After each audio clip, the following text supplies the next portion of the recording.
Mga kababayan kong Pilipino,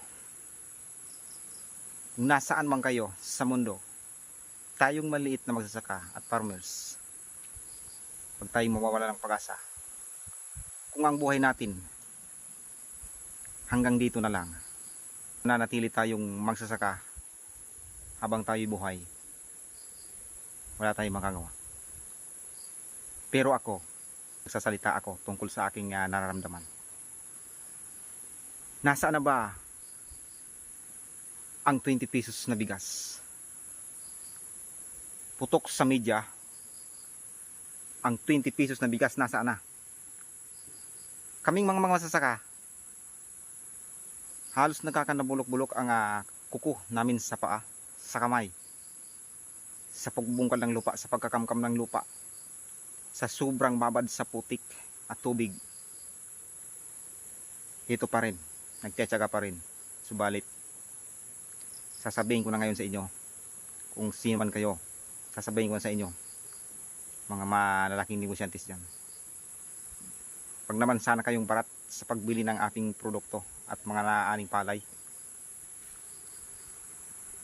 sana marinig ng ating gobyerno, sana i-priority naman ninyo kaming maliit na magsasaka. Hindi ko sinasabi na ang magsasaka ay magsasaka na lang habang buhay. May plano rin kami sa buhay namin na makaalis dito sa buhay na kinagisnan at pinamana ng aming mga magulang. Pero bakit napakaraming hadlang? Sana'y maintindihan nyo, mga kababayan. Samahan nyo ko sa mga sinasabi kong ito. Kung naiintindihan nyo at tatapusin nyo itong video ko, malilinawan sa isip ninyo at mauunawaan nyo ako. Mga kababayan, oras na para iparating natin sa maraming tao, sa mga sikat na negosyantes dyan. Tayong mga magsasaka, nagtatanim tayo ng marangal. Nagtitiyaga tayo sa pagbungkal ng lupa. Pero bakit, ano ang nangyayari? Ang ating produkto, kung may aaniman tayo, kung may naaniman tayo, binibili sa atin na napakamura. Ngunit pagdating sa pang-publikong merkado, nagiging ginto na ito. Nagiging ginto ang presyo nito sa mga pampalingking merkado. Bakit? Ang tanong bakit?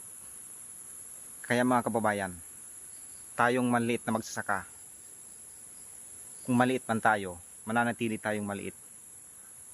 Bakit?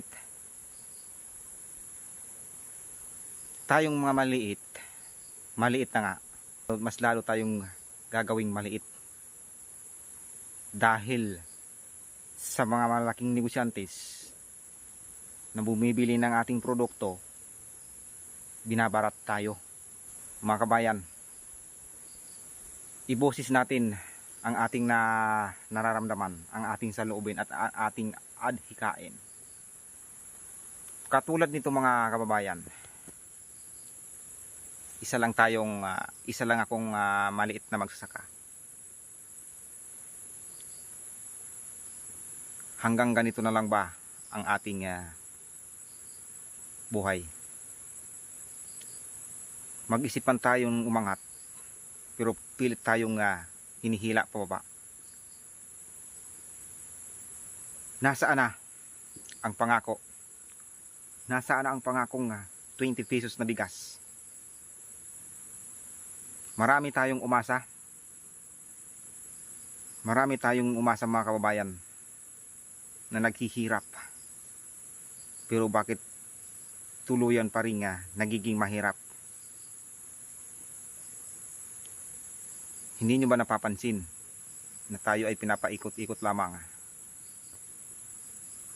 Kaya sana kung naririnig nyo ang mga sinasabi kong ito, naway maintindihan nyo at malinawan kayo at maintindihan ang aking mga sinasabi.